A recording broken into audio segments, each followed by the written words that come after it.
Dear students, welcome to you CR International School online classes. How are you, beta? I hope that everyone is fine at your home. Let us we start lesson third अफवाह। Geography में 9th class का lesson third जिसका नाम है अफवाह। कल हमने पढ़ा था गंगा नदी के विषय में, उससे पहले हमने पढ़ा सिंधु नदी के बारे में और आज हमारा टॉपिक है ब्रह्मपुत्र नदी। ये तीनों नदियां ही हिमालय की मुख्य नदियां हैं, इसलिए मैं एक एक डे में एक एक नदी को लेकर चल रही हूँ ताकि आपको अच्छे से एक्सप्लेन हो सके। ठीक है, तो आइए आज का हमारा टॉपिक है ब्रह्मपुत्र नदी। ब्रह्मपुत्र नदी कहाँ से निकलती है, इसका उद्गम स्थान कौन सा है, सबसे पहले हम इसके बारे में जान लेते हैं। उद्गम का मतलब है स्रोत, जहाँ से नदी निकलती है। हिमालय के उत्तर में देखिए आपका ये हिमालय पर्वत है, ये उत्तर है और यहाँ पर ये मानसरोवर झील है। हिमालय के उत्तर में पुरंग जिला है एक, वहां से ये मानसरोवर झील है। यहाँ पुरंग जिले के पास कैलाश श्रोणी के यहाँ से ये आपकी ब्रह्मपुत्र नदी का निकास है और सिंधु और सतलुज दोनों नदियों के आसपास से इसका स्रोत है। जहाँ से सिंधु नदी निकलती है सतलुज नदी और सिंधु नदी, वहीं से ही इस नदी का भी निकास है। इस प्रकार आप ये ध्यान रखिएगा कि हिमालय के उत्तर में उरंग जिले के पास से मानसरोवर झील के निकट सिंधु व सतलुज स्रोतों के आसपास से निकलने वाली नदी कौन सी है, ब्रह्मपुत्र नदी। अब ये देखना है कि ये यहाँ से निकली मानसरोवर झील से और कहाँ से होती हुई जाती है। देखिए आपका ये हो गया मानसरोवर झील, यहाँ सिंधु सतलुज का स्रोत हो गया। यहाँ से ये जब निकलती है तो ये यहाँ भारत के एरिया को कवर करती है। ठीक है, भारत से होते हुए तिब्बत जाती है, तिब्बत से फिर ये यहाँ अरुणाचल प्रदेश में से होती हुई बांग्लादेश में जाती है और बंगाल की खाड़ी में यहाँ पर ये समा जाती है। इस प्रकार हम ये कह सकते हैं कि तिब्बत, भारत तथा बांग्लादेश, इन तीनों क्षेत्रों से, इन तीनों जगहों से ये होती हुई बांग्लादेश में जा मिलती है।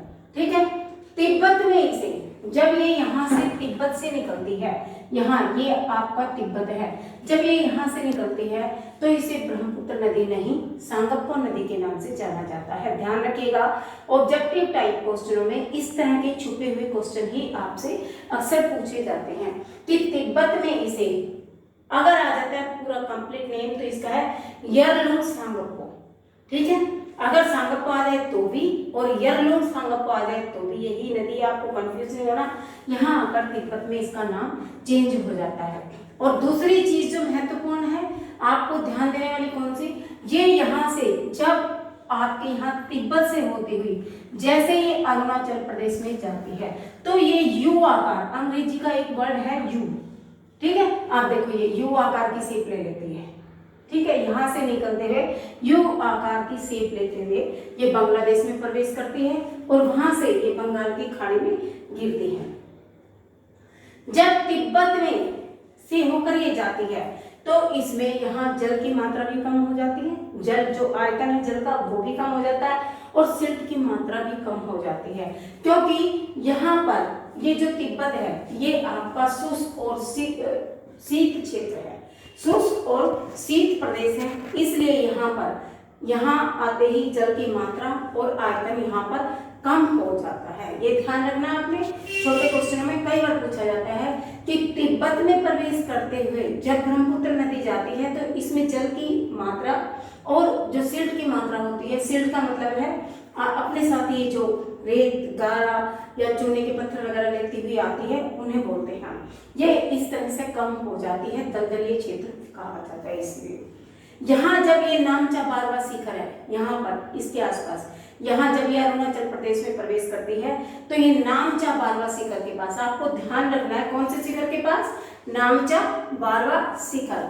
जब अरुणाचल में प्रवेश करती है तो ये नामचा बारवा शिखर के पास से होती हुई अंग्रेजी के, देखिए आपको यू शेप में लग रहा है, इस आकार की आकृति बनाते हुए ये यहाँ जाती है। और देखो तिब्बत में इसका नाम चेंज होकर सांगपो था। जैसे ही अरुणाचल प्रदेश में ये असम से होती हुई जाती है तो इसका नाम फिर चेंज हो जाता है, इसे क्या बोलते हैं, दिहांग। आपको ध्यान रखना, अरुणाचल प्रदेश में जाते इसका नाम, बांग्लादेश में इसे यमुना के नाम से जाना जाता है। मैंने कल भी बताया था, जब गंगा नदी आती है यहाँ से, गंगा नदी यहाँ से आती है और ब्रह्मपुत्र यहाँ से आती है, जब बांग्लादेश में आती है तो जमुना कहलाती है, जब दोनों का यहाँ पर मिलना होता है। इसी तरह से ये यहाँ पर जाकर जमुना, 3 जगह पर इसका नाम चेंज हुआ है, आप ध्यान देना। कौन कौन सा, तिब्बत में सांगपो, अरुणाचल प्रदेश में नामचा पार्वत सीकर के पास से जब होकर जाती है तो यहाँ इसका नाम दिहांग पड़ जाता है, और बांग्लादेश में इसे यमुना के नाम से जाना जाता है। ठीक है, क्लियर बेटा? छोटी छोटी चीजें हैं, ये आपको क्लियर करते हुए ही चलना है, आज नहीं, ये फ्यूचर में भी आपके कभी भी कहीं भी आप कोई भी कंपटीशन टेस्ट देंगे, आपकी छोटी छोटी चीजें बहुत काम आएंगी। ठीक है, आपको यहाँ से ध्यान देते हुए आगे चलना। आगे देखिए, इसकी जो सहायक नदियां हैं वो बहुत सारी नदियां, थोड़ी नहीं है। कौन कौन सी, दिहांग, लोहित, केनुला और रागा, जंग, ग्रीमा, अदा, ये इतनी सारी जो नदियां हैं, ये यहाँ से यहाँ तक, इसमें कोई कहीं से, कोई कहीं से, कोई किसी क्षेत्र से निकलती है, कोई किसी क्षेत्र से, सारी नदियां यहाँ आकर इसमें मिल जाती हैं। इस क्षेत्र में जब ये अरुणाचल प्रदेश से होती हुई यहाँ आती है तो यहाँ पर विनाशकारी बाढ़ें आती है। आपने सुना होगा, न्यूज में देखते हो, टीवी पेपर पढ़ते हो, तो आपको डेली चीजें, डेली की न्यूज के बारे में पता होना चाहिए। अभी भी असम में बहुत भयंकर बाढ़ आई हुई है, जिससे लाखों करोड़ हजारों लोगों का जल माल का नुकसान हुआ है। इसी तरह से हर साल ये बाढ़ें यहाँ आती है और यहाँ आकर ये विनाशकारी बन जाती हैं। क्यों? और फिर देखो, इसमें सिल्ट और जल की मात्रा भी बढ़ जाती है। क्यों? जब ये यहाँ से चलती है तो इस शुष्क प्रदेश से होती हुई चलती है, केवल इसमें हिमालय का पानी ही होता है। लेकिन जब ये यहाँ तक आती हैं तो इसमें अनेकों सहायक नदियां भी शामिल हो जाती हैं। मैंने आपको कल बताया था कि सहायक नदियां जब किसी मुख्य नदी में मिलती हैं तो उसकी जल की मात्रा को बढ़ा देती है, जल अपने आप बढ़ ज्यादा हो जाता है उसका। तो जब यहाँ पर दूसरी नदियां और भी मिलती हैं, सहायक नदियां आकर, तो इसकी जल की मात्रा बहुत कई गुना बढ़ जाती है। और कुछ तो यहाँ से हिमालय पर्वत का पानी, बर्फ हिमालय के पिघलने से, कुछ सहायक नदियों के इसमें मिल जाने से, और कुछ वर्षा जब मानसून आता है उस समय तो यहाँ पर भयंकर बाढ़ें आती हैं और बहुत ज्यादा नुकसान होता है और हर साल होता है।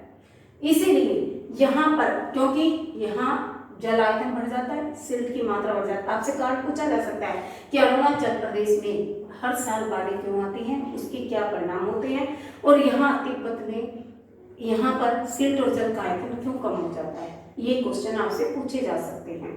ठीक है, और क्या होता है, जब ये कई नदियों का जल इसमें मिल जाता है, बहुत सारी नदियां इसमें आकर मिलती हैं, तो जल कई धाराओं में बट जाता है, और कई धाराओं में बटने के कारण यहाँ पर टापुओं का निर्माण होता है, बहुत सारे टापू बन जाते हैं। आपको जानकर हैरानी होगी कि यहाँ जो विश्व का सबसे बड़ा टापू है, क्या नाम है उसका, माजुली। क्या नाम है, माजुली। जो विश्व का सबसे बड़ा, दुनिया का सबसे बड़ा टापू है, वो इसी नदी के यहाँ आसपास बनता है। ठीक है, क्योंकि जल कई धाराओं में, बड़ी सबसे बड़ी नदी है, और आप देखो 3 जगहों से, 3 देशों से होकर जाती है, भारत, बांग्लादेश और आपके यहाँ तिब्बत। ठीक है, 3 देशों को जब कवर कर लिए तो छोटी नदी नहीं है, इसकी लंबाई कम से कम आप ये देखिए बहुत ज्यादा है। ठीक है, इसके बाद इसमें बंगाल की खाड़ी में ये गिरती है। आपको ध्यान इतना रखना है कि मानसरोवर झील के पास से निकलती है और बंगाल की खाड़ी में गिरती है। इसकी सहायक नदियां बहुत सारी हैं। कौन कौन सी, केनुला, दिबांग, लोहित, रागा, जंग और ग्रीमा, अदा। अब जो बंगाल की खाड़ी में जब ये यहाँ गिरती है और यहाँ से गंगा नदी इसमें जब मिलती है, ये गंगा नदी है, कल मैंने आपको समझाया था, यहाँ से होती हुई और यहाँ इसमें यमुना मिलती है। जब ये यहाँ से होती हुई यहाँ इसमें मिलती है तो ये यहाँ पर सुंदरबन डेल्टा का निर्माण करती है। मैंने थोड़ा सा कल इसके बारे में बताया था, आज मैं इसके बारे में डिटेल से बताती हूँ। देखिए, आपको ये क्लियर हो गया कि ये कौन सी ब्रह्मपुत्र नदी कैसे निकली, कौन कौन सी इसकी सहायक नदियाँ, और ये कैसे यहाँ आकर बंगाल की खाड़ी में गिरती हैं। बंगाल की खाड़ी का आपको ध्यान रखना है कि हिमालय से निकलने वाली अधिकतर नदियां यहीं पर गिरती हैं। अब यहाँ पर ये सुंदरवन डेल्टा है, विश्व का सबसे बड़ा डेल्टा है और ये बंगाल की खाड़ी के मुहाने पर, मुहाने का मतलब है यहाँ इसकी मुंह पर बनता है। ठीक है, इसकी क्या विशेषता है? सबसे बड़ी विशेषता क्या है कि कछारी मिट्टी के जगह पे जो सुंदर वृक्ष उग जाते हैं, सुंदरी पादप जो उग जाते हैं, वो यहीं पर है। इसी के कारण इसका नाम सुंदरवन डेल्टा पड़ा है और रॉयल बंगाल टाइगरों का क्षेत्र है ये, यहाँ पर रॉयल टाइगर मिलते हैं। ठीक है, और यहाँ सबसे घना, सबसे ज्यादा आबादी वाला और सबसे उपजाऊ क्षेत्र है। देखिए आप कितनी नदियां यहाँ से होकर बंगाल की खाड़ी से होकर इसमें बांग्लादेश से होकर बंगाल की खाड़ी में गिरती है, तो यहाँ से कितनी नदियां आती हैं और उनके कारण ये क्षेत्र दलदली भी हो जाता है, उपजाऊ भी हो जाता है और यहाँ पर इसीलिए लोगों के अनुकूल परिस्थितियां उत्पन्न होती हैं। लोगों को यहाँ पर सघन आबादी के रूप में यहाँ बसे हुए हैं। ठीक है, सबसे जो विशेष बात है यहाँ की कि ये सब विश्व का सबसे बड़ा डेल्टा होने के साथ साथ हमारे यहाँ कई नदियों के यहाँ आकर बहने से ये क्षेत्र बहुत उपजाऊ है। क्लियर? इसके बाद हम ये बनता कैसे है, एक बार ये भी समझ लीजिए कि पूर्व दिशा में जब यहाँ गंगा इधर फरक्का से होती हुई जब भागीरथी तथा हुगली, यहाँ पश्चिम बंगाल में भागीरथी नदी है, उससे होती हुई जब यहाँ गिरती है तो यहाँ डेल्टाई मैदानों का निर्माण होता है। ठीक है, भागीरथी भी लंबी नदी है, गंगा भी और ब्रह्मपुत्र भी और अनेकों सहायक नदियां इनमें मिलती हैं। जब ये यहाँ पर मिलती हैं तो उन सभी नदियों के बहाव के कारण ही यहाँ डेल्टा समुद्र में गिरने से पहले यहाँ पर बांग्लादेश के मुहाने पर होता है। इतना क्लियर आपको? उसके पश्चात अब हम आते हैं, आज का हमारा जो टॉपिक है हिमालय की मुख्य नदियां। तीनों नदियां आपकी कंप्लीट हो चुकी हैं। कौन कौन सी? सिंधु, गंगा और ब्रह्मपुत्र। एक बार ब्रह्मपुत्र नदी के बारे में फिर से देख लेते हैं। देखिए तिब्बत में पुरंग जिले के पास से मानसरोवर झील में सिंधु और सतलुज जहां से निकलती हैं उनके स्रोतों के पास से इस नदी का उद्गम है। तिब्बत भारत और बांग्लादेश से होकर जाती है। तिब्बत में इसे सांगोपो के नाम से, अरुणाचल प्रदेश में इसे दिहांग के नाम से और बांग्लादेश में इसे जमुना के नाम से जाना जाता है। जब नामचा बारवा शिखर के पास से ये अरुणाचल प्रदेश में जाती है तो यहाँ यू आकार का ये मोड़ ले लेती है। इसकी सहायक नदियों के बारे में मैंने आपको बताया था और हर साल यहाँ पर जब मानसून आता है, वर्षा होती है तो पानी का स्तर ज्यादा हो जाता है। तिब्बत में यहाँ कम होता है और सिल्ट की मात्रा भी कम होती है क्योंकि तिब्बत एक शुष्क और शीत प्रदेश है। लेकिन जब अरुणाचल प्रदेश में ये आती है तो मानसून के दिनों में यहाँ पर वही चीज दुगनी हो जाती है, सिल्ट की मात्रा भी और जल का आयतन भी। क्लियर हो गया आपको? उसके पश्चात यहाँ पर पानी इतनी ज्यादा मात्रा में हो जाता है कि यहाँ पर भयंकर विनाशकारी बाढ़ें आती हैं जिससे लोगों की बहुत क्षति होती है, सामान भी नष्ट होता है, लोग मर भी जाते हैं और पशु हानि भी होती है। बाढ़ आने से अच्छाइयाँ कम है, नुकसान ज्यादा है। ठीक है, और यहाँ पर कई धाराओं में पटने के कारण टापुओं का निर्माण होता है। माजुली जो है विश्व का सबसे बड़ा जो टापू है वो यहीं पर बनता है। फिर यहाँ पर ब्रह्मपुत्र डेल्टा के बारे में मैंने आपको समझाया। आपका क्लियर है तीनों हिमालय नदियां। अब आते हैं हम भारत की प्रायद्वीपीय नदियों के ऊपर। देखिए प्रायद्वीपीय नदियों को हमने दो हिस्सों में डिवाइड किया है। पूर्व की तरफ बहने वाली नदियां जिन्हें हम कहते हैं पूर्वी नदियां, पश्चिम की तरफ बहने वाली नदियां जिन्हें हम कहते हैं पश्चिम। देखिए हिमालय नदियों के बाद हम आते हैं प्रायद्वीपीय नदियों पर। प्रायद्वीपीय नदियों को हमने दो हिस्सों में डिवाइड किया है क्योंकि ये नदियां बहुत सारी हैं। उनमें छोटी बड़ी कई नदियां थी लेकिन मुख्य नदी तीन ही थी। यहाँ पर बहुत सारी नदियां, इसलिए इनको कोई यहाँ से पश्चिमी घाट से निकल रही है तो कोई नदी यहाँ से पूर्वी घाटों से निकल रही है। एक चीज का ध्यान रखना आपने, हिमालय से निकलने वाली सभी नदियां यहाँ से निकलती हैं और यहाँ दोनों तरफ से नदियां निकलती हैं। ये है हमारा पश्चिमी घाट और ये हमारा पूर्वी घाट। जो पूर्व दिशा की तरफ है वो पूर्वी घाट, जो पश्चिम दिशा की तरफ है वो पश्चिमी घाट। पश्चिमी तरफ से निकलने वाली नदियों को पश्चिमी नदियां कहा जाता है। दो नदियां मुख्य इसमें नर्मदा और तापी। ठीक है। उसके पश्चात यहाँ ये पूर्वी घाट से निकलने वाली नदियां हैं बहुत सारी, महानदी, गोदावरी, कृष्णा और कावेरी। तो आज हम प्रायद्वीपीय नदियों की, पूर्वी नदियों के बारे में अध्ययन करेंगे। देखिए महानदी है, ये छत्तीसगढ़ की उच्च भूमि से यहाँ से ये निकलती है, यहाँ पर ये देखिए, यहाँ से इसकी लंबाई 860 किलोमीटर है। और ये इसकी जो द्रोणियां हैं, जो नदियां हैं, जो इसकी इस नदी के जो पार्ट्स हैं वो महाराष्ट्र, छत्तीसगढ़, झारखंड, उड़ीसा, यहाँ तक ये नदी जाती हुई, प्रवेश करते हुए आगे बढ़ती है और यहाँ बंगाल की खाड़ी में गिरती है। ठीक है, मैंने बताया हिमालय से गिरने वाली नदियां तो यहाँ गिरेंगी, लेकिन प्रायद्वीपीय कुछ नदियां ऐसी हैं जो बंगाल की खाड़ी में ही गिरती हैं।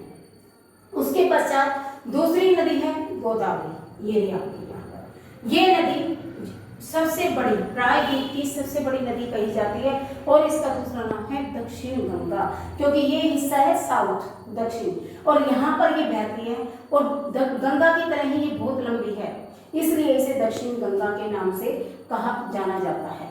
ठीक है, ये बंगाल की खाड़ी में गिरती है ये नदी भी।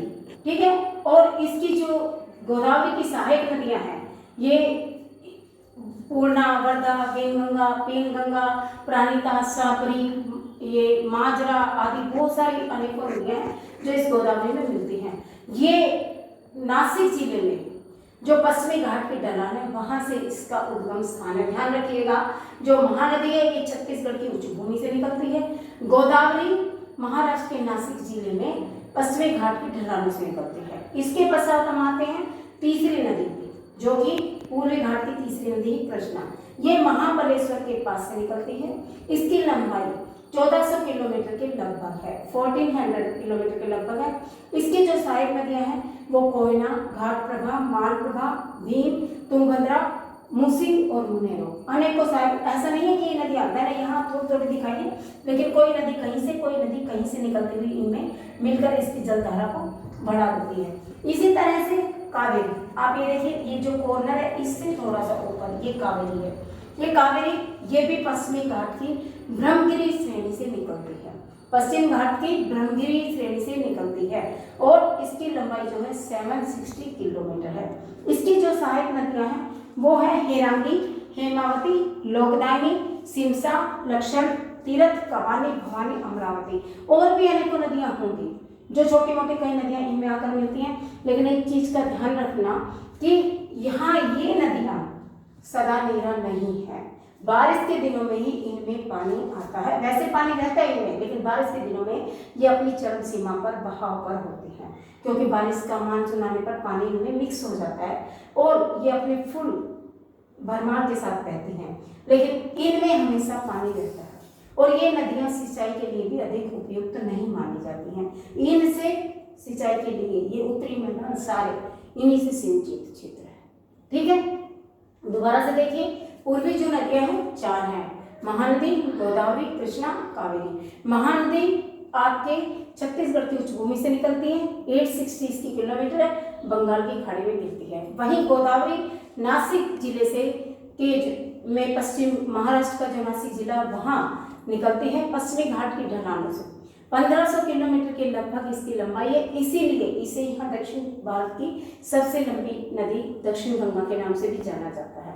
और इसकी जो सहायक नदियां पूर्णा, वर्धा, वेनगंगा, पेनगंगा, प्राणिता, साबरी, माजरी आदि बहुत सारी नदियां हैं।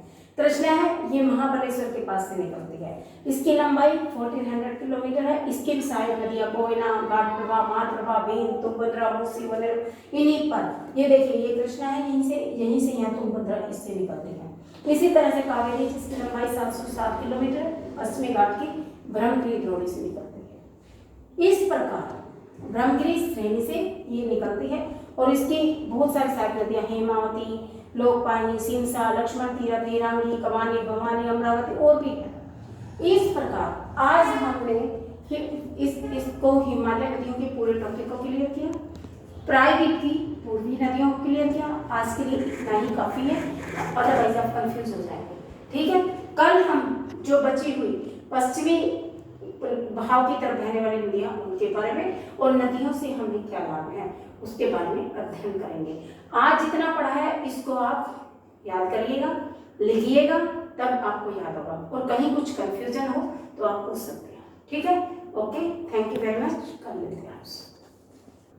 स्टूडेंट्स, डेली मैं आपको इस ब्लैक बोर्ड की फोटो भेज रही हूँ। जितना भी मैं यहाँ नोटिस करती हूँ, लिखती हूँ, वो सब आपके पास पहुँच जाएगा। अगर मेरे समझाने के बाद भी आपको कहीं कुछ कंफ्यूजन रहता है, कहीं आपको समझ नहीं आता, तो आप यहाँ से हेल्प ले सकते हैं और उसे अच्छी तरह से, आपको किसी किताब को देखने की जरूरत नहीं। अगर इतना भी आप पढ़ लेंगे तो आपके टॉपिक क्लियर हो जाएंगे, क्वेश्चंस आपको याद हो जाएंगे, ठीक है। मैं और जहाँ जहाँ से नदियाँ निकली हैं वो भी मैंने आपको एरिया थोड़े से इंडिकेट कर दिए हैं कि यहाँ ये नदी है, यहाँ ये है। आप इन नदियों को देखते हुए एक नदी खाली मैप ले लेना और उसमें नदियाँ फिल कर लेना।